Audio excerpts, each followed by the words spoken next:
समय पहले की बात है। रामपुर गांव में लखन नाम का एक कुम्हार रहता था जो मिट्टी के बर्तन बनाने का काम किया करता। फिर उन बर्तनों को बाजार में बेच कर आता। उन्हीं पैसों से उसका घर चलता। उसके घर में उसकी एक बूढ़ी माँ थी। दोनों माँ बेटों का गुजारा बड़ी मुश्किल से हो रहा था। माँ, खाना बनने में कितनी देर है? मुझे बाजार भी जाना है घड़े बेचने। हाँ बेटा, बस 2 मिनट, अभी देती हूँ। फिर दोनों खाना खाने लगते हैं।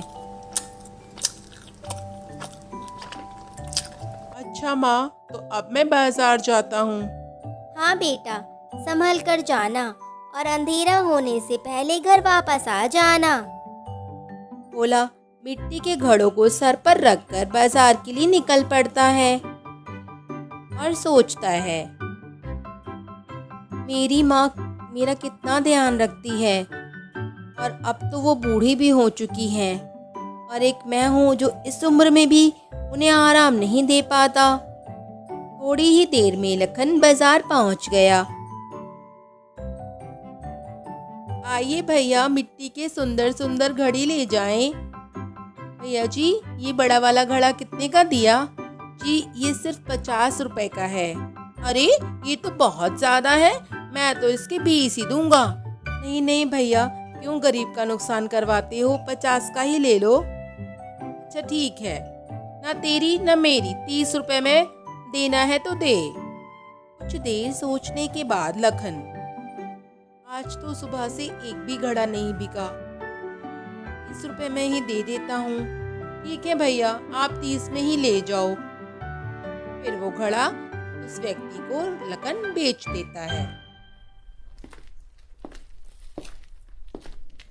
शाम तक लखन के सारे बर्तन बिक जाते हैं। फिर लखन अपने घर के लिए निकल जाता है। सारे घड़े बिक गए और इतने पैसे भी नहीं मिले कि घर का राशन ही ले पाऊँ।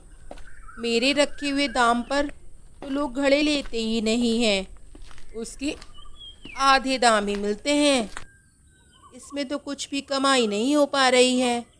ये सब सोचते हुए लखन चल ही रहा था कि दूर आंगन में खड़ी हुई एक लड़की उसको दिखाई दी। लखन को वो लड़की बहुत पसंद आती है। काश इस लड़की से मेरी शादी हो जाती, कितनी सुंदर है ये। मेरी माँ को भी आराम मिल जाता, मेरी माँ घर पर अकेली रहती है। ये सोचकर लखन उस लड़की के पास गया। अरे सुंदरी, आप कौन हो? क्या नाम है आपका? कि आपको मेरे नाम से क्या करना है?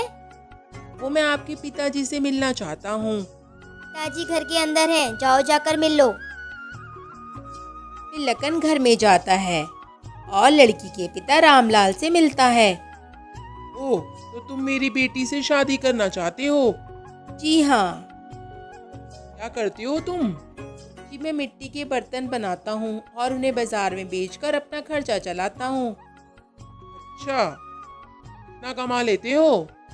कमाई तो ज़्यादा नहीं होती, पर मैं आपको विश्वास दिलाता हूँ कि आपकी बेटी मेरे घर में बहुत खुश रहेगी। अब वो सब तो ठीक है। देखो, मैं अपनी बेटी की शादी तुमसे करने के लिए तैयार हूँ, पर मेरी एक शर्त है। जिस दिन तुम मेरे हाथ पर 25,000 रुपये नकद रख दोगे, मेरी बेटी की शादी तुमसे करवा दूंगा। और अगर तुम ऐसा नहीं कर पाए तो मेरी बेटी की तरफ आंख उठा के देखना भी मत, समझे? अब जाओ यहाँ से।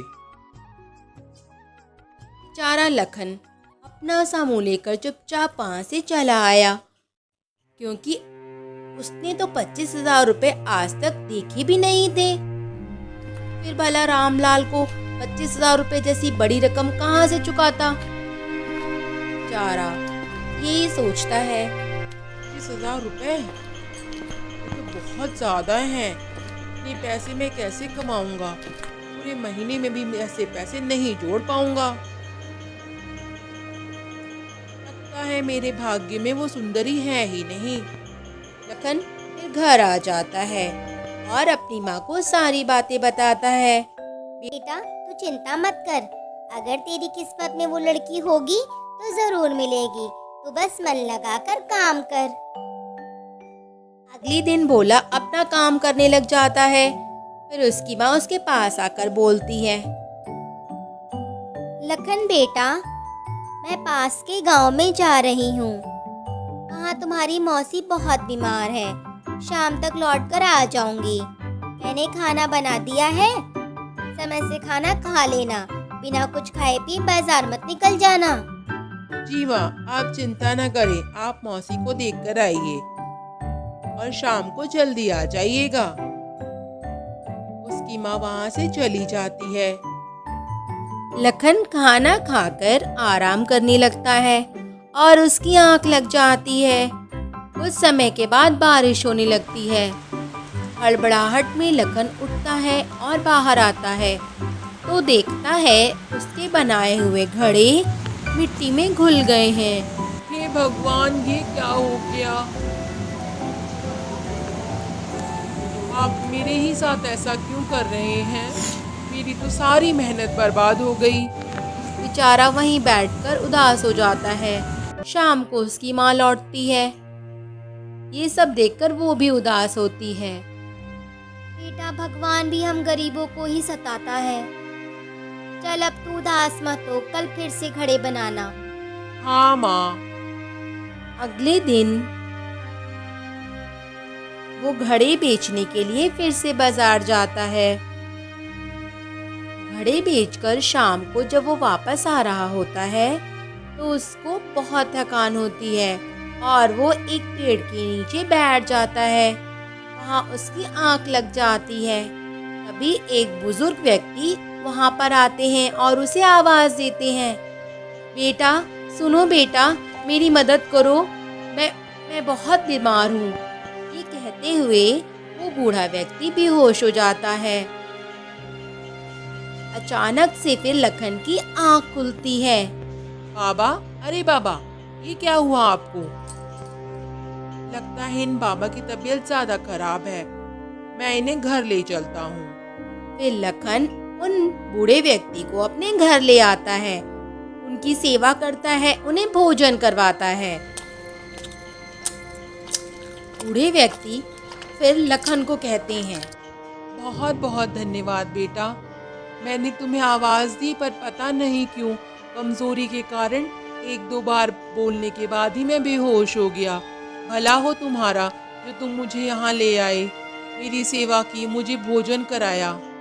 इतना कहते ही वो बूढ़ा व्यक्ति एक साधु में बदल गया। अरे आप तो कोई महापुरुष लगते हैं बाबा। बेटा, मैं तुम्हारे इस उपकार का बदला उतारना चाहता हूँ। मांगो, तुम मुझसे क्या वरदान मांगोगे? बाबा, मुझे कुछ नहीं चाहिए, बस मेरी माँ की सारी इच्छाएं पूरी कर दें। तथास्तु, तुम्हारी माँ की सारी इच्छाएं पूरी होंगी। अगले दिन लखन घड़ी बनाता है और जो घड़ा वो बनाता वो एकदम चमकदार हो जाता और बहुत सुंदर बनता। उसकी माँ बाहर आती है। अरे बेटा, लगता है ये उन बाबा का ही चमत्कार है। आज तो तुम्हारे घड़े बिल्कुल हीरे की तरह चमक रहे हैं। हाँ माँ, ये उन बाबा का ही चमत्कार है। आज तो इनके अच्छे दाम मिलेंगे। हाँ बेटा, जाओ, आराम से बाजार जाओ। फिर लखन बाजार में उन घड़ों को बेच कर आता है और अपनी माँ के पास घर आता है। माँ, आज तो सारे घड़े बिक गए और मुंह मांगा दाम भी मिला। बेटा, यही नहीं, ये देख, तेरे जाने के बाद एक घड़ा यहाँ रह गया था। जब मैंने उसे उठाया तो उसमें स्वर्ण मुद्राएं थी। लगता है उन बाबा ने हमारी सारी इच्छाएं पूरी कर दी। अब जाकर तू उस लड़की के पिता से मिल। फिर लखन उस सुंदरी के घर जाता है और रामलाल को जाकर 25,000 रुपए दे देता है।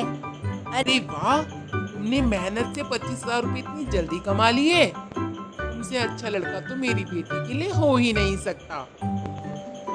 रामलाल अपनी बेटी और लखन की शादी करवा देता है।